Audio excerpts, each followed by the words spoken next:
Welcome to you my dear friends. जिस तरह जंगल में कुछ दरख्त ऊंचे होने के साथ साथ जानदारों को घनी छांव और फल देते हैं, इसी तरह दुनिया में कुछ अमीर लोग ऐसे होते हैं जो अपनी दौलत को इंसानियत की खिदमत के लिए लगा देते हैं। उनकी सोच का दायरा सिर्फ अपनी ही ज़ात तक सिमटा हुआ नहीं होता। ऐसे ही दौलतमंद लोगों में एक नाम आता है जिसे दुनिया बिल गेट्स के नाम से जानती है। आज हम उन्हीं के कुछ कोटेशंस पर बात करते हैं। कोटेशन नंबर 1, सबसे अच्छा टीचर बहुत इंटरेक्टिव होता है। सबसे अच्छे उस्ताद की खूबी होती है कि वो अपने आप को ऊंचे लेवल से बच्चों के लेवल पर ले जाकर उन्हें अपने से जोड़ने का बेहतरीन हुनर रखता है। मान लीजिए आप एक टीचर हैं और जिस सब्जेक्ट को पढ़ाते हैं उस पर पूरी कमांड भी रखते हैं, मगर बच्चों को उनके लेवल के अंदाज में समझाने की कोशिश नहीं करते, तो समझो आप अपने मकसद में नाकाम हो जाएंगे। मान लीजिए हम बहुत छोटे बच्चों की क्लास ले रहे हैं, तो हमें थोड़ी देर के लिए उनके साथ अपना खुद का बचपन ही उतारना पड़ेगा।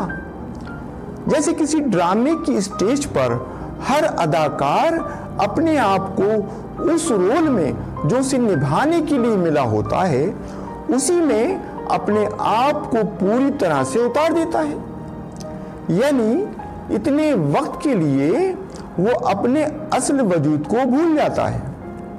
वो अपने सारे वजूद को उस किरदार में गुम कर देता है और देखने वाले अदाकारों की असल जिंदगी भूलकर उनके जरिए निभाए गए किरदारों में गुम हो जाते हैं।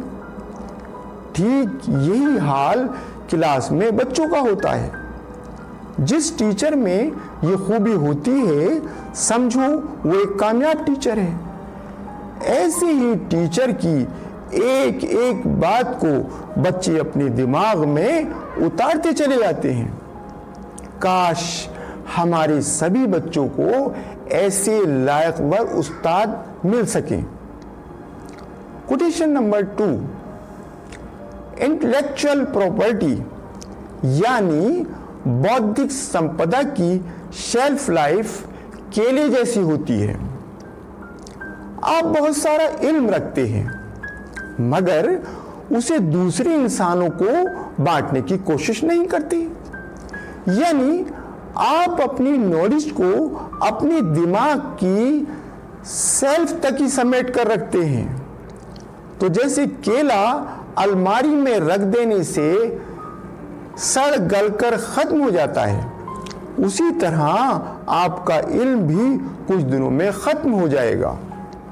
इसलिए अपने इल्म को शेल्फ लाइफ से बचाकर खुली लाइफ दीजिए। इल्म को जहां तक हो सके दूसरे इंसानों तक पहुंचाते रहिए। ये वो सदका है जो आपके दुनिया से जाने के बाद भी जारी रहेगा। कोटेशन नंबर 3, हम लोगों को ऐसे लोगों की जरूरत है जो हमें फीडबैक दे सकें, जिससे हम खुद में सही सुधार कर सकें। हम चाहे जिस पेशे में भी हों, हमें सही फीडबैक की जरूरत पड़ती है। फीडबैक से यहां मेरा मतलब यह है कि हमारे जरिए किए गए किसी भी काम में अगर कोई कमी बेशी हो, तो हमारा कोई ऐसा हमदर्द जो हमसे सही मानों में लगाव रखता हो, हमारी कमी बताकर हमारी सही रहनुमाई कर सके। चाहे हम टीचर हो, डॉक्टर हो या वकील या कोई दूसरे पेशवर। टेक्नोलॉजी बस एक जरिया है। बच्चों को एक साथ काम करने और मोटिवेट करने के लिए एक टीचर या उस्ताद की जरूरत है।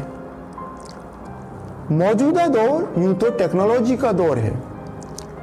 इल्म को फैलाने में इंफॉर्मेशन टेक्नोलॉजी ने अपना एक अहम रोल अदा किया है, मगर देखने में ये आ रहा है कि हमारे बच्चे तालीमी मैदान में ज़्यादा बेहतर कारकर्दगी नहीं दिखा पा रहे हैं।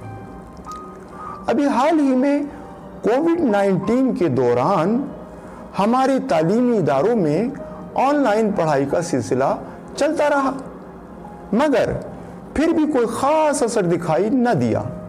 वजह साफ है, जब तक हमारे बच्चे एक साथ मिलकर उस्ताद के ज़ेरे साया उनसे मोटिवेशन नहीं लेते, तब तक बड़ी कामयाबी मिलने वाली नहीं है।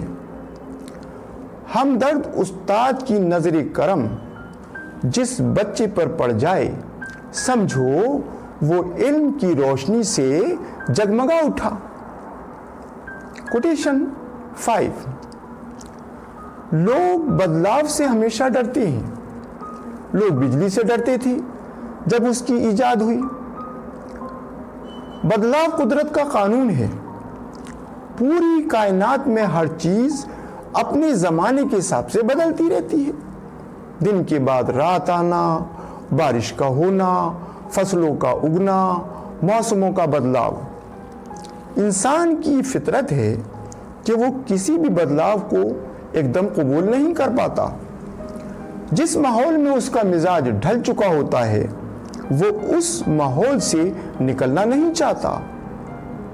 दुनिया में जितने भी बदलाव इंसानों के जरिए लाए गए, खुद कुछ इंसानों ने ही उन बदलावों की पुरजोर मुखालफत की। साइंस की जितनी भी इजादें हुई, उनकी जबरदस्त मुखालिफत हुई, चाहे वो बिजली की इजाद ही क्यों न रही हो। बाद में वही लोग इन इजादों का फायदा उठाने लगते हैं।